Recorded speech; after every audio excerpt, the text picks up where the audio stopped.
অনেকেই প্রতিটা লোক মনে করেন নারী পুরুষকে একটা অভিযোগ দেয় তার চরিত্রটা খারাপ, তারপরে কেয়া করে, এটা প্রতিটা মেয়ের একটা অভিযোগ থাকে।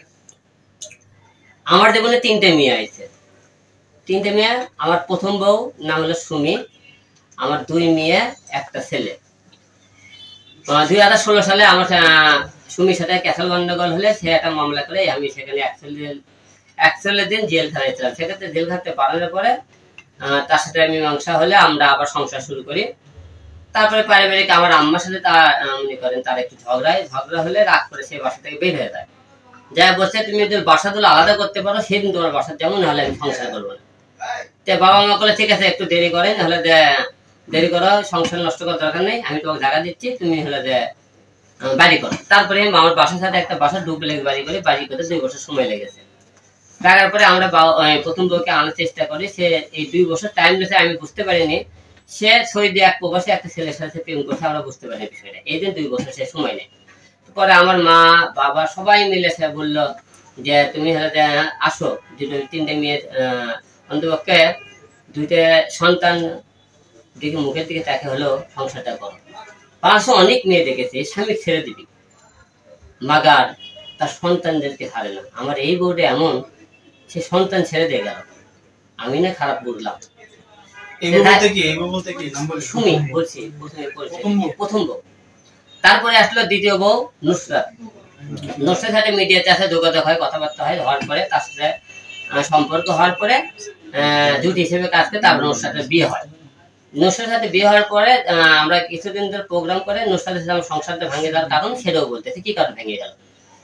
আমরা রমজানের আগে কিছু প্রোগ্রাম করি, মনে করি এখন না, নুসরাতের যখন সংসার হয় 2-2.5 লাখ টাকা প্রোগ্রাম করে বাসায় আসার পরে সে নুসরাতের কিন্তু বিয়ে হয়েছিল, তার প্রথম পক্ষে একটা ছেলে সন্তান আছে, আমার সাথে দ্বিতীয় বিয়ে তার।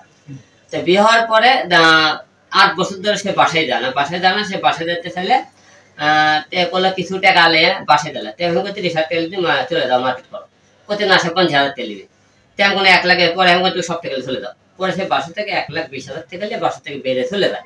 আমি তো এমনি রাগ করে গেছে, কদিন পরে আমি ঠিক হয়ে যাবো। তারপরে সে স্বামীর নামে একটা ছেলের সাথে বিভিন্ন জায়গাতে স্টেজ প্রোগ্রাম না মিউজিক ভিডিও এই সমস্ত কারণ শুরু করে। আমি সেই স্বামীর ভয় দেখায়, তাকে মনে করেন ওই জায়গাতে ফিরানোর চেষ্টা করি। আমি কোনো তুমি এখন পর্যন্ত তার বউ আসা, যতক্ষণ পর্যন্ত তুমি বউ আসা অন্য পুরুষের ছেলে তুমি কাজ করতে পারিবে না।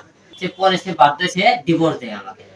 ডিভোর্স দিয়ে সে চলে গেল, যে বলছে আমি চরিত্র খারাপ, আমার চরিত্র খারাপ। পরে কি করছে একটা কিন্তু মেয়ে সহকারে সে ধরতে পারেনি কোনোদিন। আচ্ছা গেল। দ্বিতীয়তে সে চলে যাওয়ার পরে রিয়ামনির সাথে ফেসবুকে পরিচয় হলো। রিয়ামনি বিয়ে হয়েছিল, তার একটা প্রথম পক্ষে মেয়ে আছে এবং সে বারে ডান্স করে, করতেছিল। রিয়ামনি মায়ামনি 2 জন ডান্স করে। সেখান থেকে তাদের সাথে আমার পরিচয় হওয়ার পরে রিয়ামনির সাথে আমার সম্পর্কে বিয়ে হয়, আপনারা সবাই জানেন।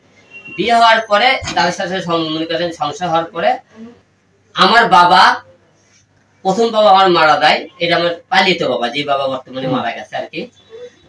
মারা যাওয়ার পরে যখন বাবা অসুস্থ হয়ে হসপিটাল থাকে, নিউরোসাইন হসপিটাল ঢাকায়, আমি আগারগা ভর্তি করি। রিয়া আপনাকে বলেছিল যে সে হসপিটালে গিয়েছিল। বৌড়ো তখন যেদিন ঢাকায় আসে তারই একদিন আগে সে বৌড়ো আব্বার সাথে দেখা করে ঢাকায় আসে, যে আমি আব্বার কাছে আসলো। সে বলছে চিকিৎসার অবস্থা, সে আব্বার কাছে ছিল না। রিয়া বলেছে আমি নাকি পরকীয়া করি, বলেছে আমার কথা। আমি যদি পরকীয়া করি, পরকীয়া বলতে কি বোঝায় আমি জানি না। আমি পরকীয়া বলতে বুঝি যে আমি এবং আমার মেয়ে একটা যে মেয়ের কথা বলতে, সেই মেয়ের সঙ্গে সেই রুমে আমার কোনো অশ্লীল অবস্থা, কি রুমে ধরছে, কি কোনো পার্কে, কোন ডেটিং এ, যে কোনো জায়গায় ধরলে আমি বললাম নি আমি পরকীয়া করছি। হাতে নাতে আমাকে ধরছে, এবং হাতে নাতে কিন্তু সে ধরতে পারেনি, বরং সে কি করছে, সে সন্দেহ করছে আমার কথা। উনি বলছে কি আমি তোমার লিগেল বউ, তুমি রিয়ামনি আমার তো লিগেল বউ হয়ে থাকো, যে আমি পরকীয়া করলাম, হসপিটালে একটা মেয়ে থাকলো, তুমি সেই মেয়ে কোথা থেকে উঠে দিলে না, তুই আমি তুই কে থেকে যাবার থেকে, তা তো বললো না। সে তো আমার বউকে পরকীয়া মেয়েটাকে বেঁধে দিল কেন। এবং আমার 13 বছরের একটা মেয়ে, আমি হসপিটালে থাকি। হসপিটালে মেয়ের, আমার ওই মেয়ের বান্ধবী, তাকে সে বললো যে আব্বা এখানে থাকি আমি, একা একা তখন ভয় লাগে। ঠিক আছে থাকো। আমার সাথে সেই মেয়ের বন্ধুত্ব ভালো সম্পর্ক। হওয়ার পরে সেই মেয়ে মনে করেন ওখানে থাকলো। আমার বাবার অপারেশন হলো, আইসিতে থাকলো 10 দিন। 10 দিন আইসিসি থাকার পরে রিয়ামণি একদিনও যায়নি। এর মধ্যে করছে কি, সে বিভিন্ন নাচ করছে, গান করছে, অনেক কিছু করার চেষ্টা করছে।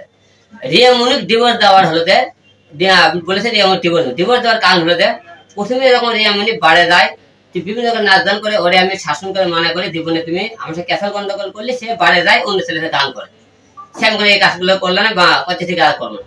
তারপরে আরেকদিন মনে করেন ওর লেগে হঠাৎ মনে করেন কয়েকদিন করে ক্যাসাল হলে আবার আমার কাছে ভাই রিয়ামণি বাড়ি ডান্স করতেছে, আমি রাত বাজে 12টা বাসায় যাই, রেখে রিয়ামণি বাসায় নেই।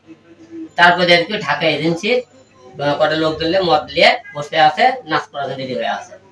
আমি ওই যে ঢাকা এজেন্সি বাড়ির মধ্যে পটাশ করে 2-3টে থাপ্পড় মারলাম। থাপ্পড় মারা বারে কলাম, কি রে তুই বলে বাসায় ঘুমাইতেছিস, তুই এখানে গে। তারপরে ওখান থেকে নিয়ে আসার পরে, বাসা নিয়ে আসার পরে সে কোরআন শরীফ থেকে শপথ করলো, আমি কোরআন শরীফ থেকে কর জীবনে আর বই করবি না। কোরআন শরীফ থেকে শপথ করার পরে সে বলতেছে আমি জীবনে আর বাজে যাবো, তার সাথে কাম করবো না। সে ঠিক একই কামই করছে কি, আমার বাবা অবস্থা থাকলে আমার বাবার পাশে না দাঁড়িয়ে করলো কি, সে বাড়ে দেয় নাচ করলো।